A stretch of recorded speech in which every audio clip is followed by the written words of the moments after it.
Bem-vindo a mais um vídeo do canal. Vamos ver hoje como foi a história do Império Romano, seus mitos e lendas e os reis que dominaram e a sua queda e o seu declínio. Vamos ver isso no vídeo de hoje, mas antes, se você ainda não é inscrito no canal, se inscreva e deixe seu like para acompanhar mais vídeos como este. A história da origem do Império Romano é permeada por lendas e mitos, centrada na figura de Rômulo e Remo. Segundo a tradição, os irmãos gêmeos eram filhos de Marte, o deus da guerra, e foram amamentados por uma loba. Eles decidiram fundar uma cidade às margens do rio Tibre, mas divergências levaram a um conflito, resultando na morte de Remo e na ascensão de Rômulo como primeiro rei de Roma. Após a Era Lendária, a história entra na fase monárquica. Roma é governada por uma série de reis, começando com Rômulo. Essa fase é caracterizada pelo estabelecimento de instituições básicas, como o Senado e a divisão da sociedade em patrícios e plebeus. O último rei, Tarquínio, é deposto, levando à formação da República Romana. A República Romana testemunhou o desenvolvimento de um sistema político complexo, com um Senado dominado por patrícios e uma Assembleia Popular onde os plebeus tinham voz. Conquistas militares, especialmente durante as guerras púnicas contra Cartago, expandiram significativamente o território romano.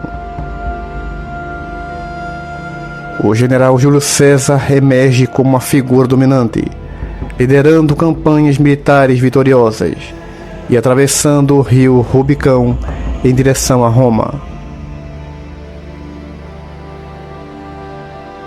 Seu governo, embora curto, foi marcado por reformas significativas.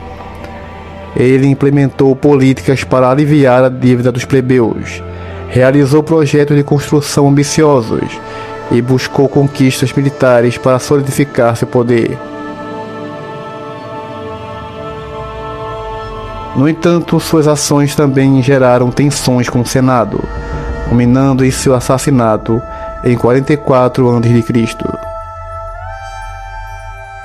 A morte de César levou a uma série de guerras civis, destacando o conflito entre os partidários de César, liderados por Marco Antônio e Otávio, e os assassinos de César, liderados por Marco Bruto e Cássio.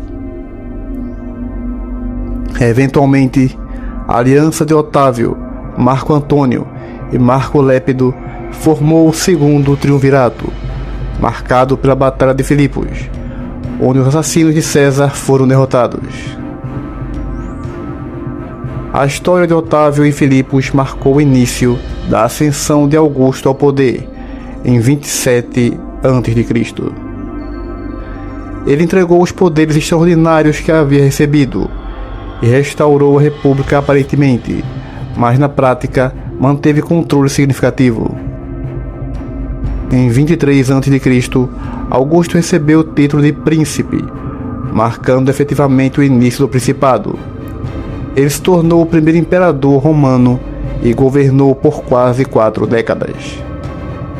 Durante o governo de Augusto, Roma experimentou um período de estabilidade conhecido como Pax Romana. Ele realizou reformas administrativas, econômicas e militares, promovendo o desenvolvimento cultural e arquitetônico. Augusto também estabeleceu a guarda pretoriana e reorganizou as províncias para melhor eficiência administrativa.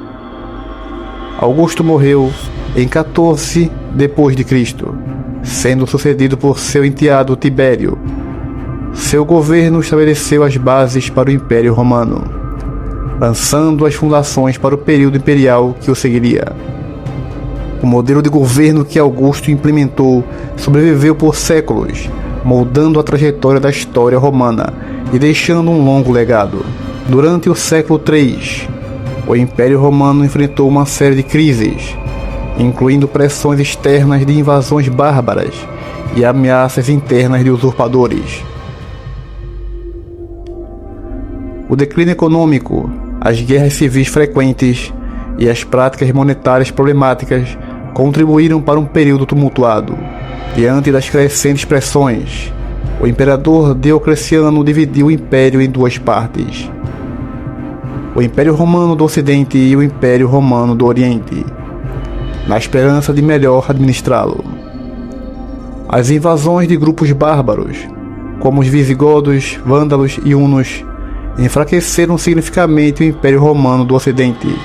Em 410 d.C., os visigodos saquearam Roma, e em 455 d.C., os vândalos repetiram o feito. Em 476 d.C., Odoacro, líder germânico, depois o último imperador romano, Rômulo Augusto, marcando tradicionalmente o fim do Império Romano do Ocidente. A queda de Roma é simbólica, indicando o colapso político e administrativo, mas o Império Romano do Oriente continuou por mais 1000 anos.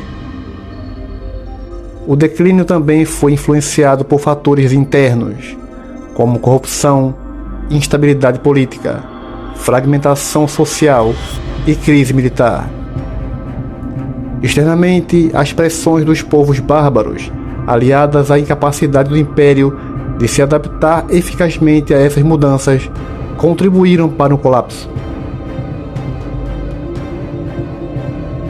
O Império caiu, mas muitos aspectos da cultura romana persistiram, especialmente no Império Bizantino e no desenvolvimento subsequente da civilização europeia. O legado do direito romano, da arquitetura, da língua latina e das instituições políticas continuou a moldar a história ocidental. Então é isso, pessoal, esse foi o vídeo de hoje, espero que vocês tenham gostado do conteúdo, e se você não é inscrito no canal, se inscreva e deixe o like para acompanhar mais vídeos como este. Até o próximo vídeo.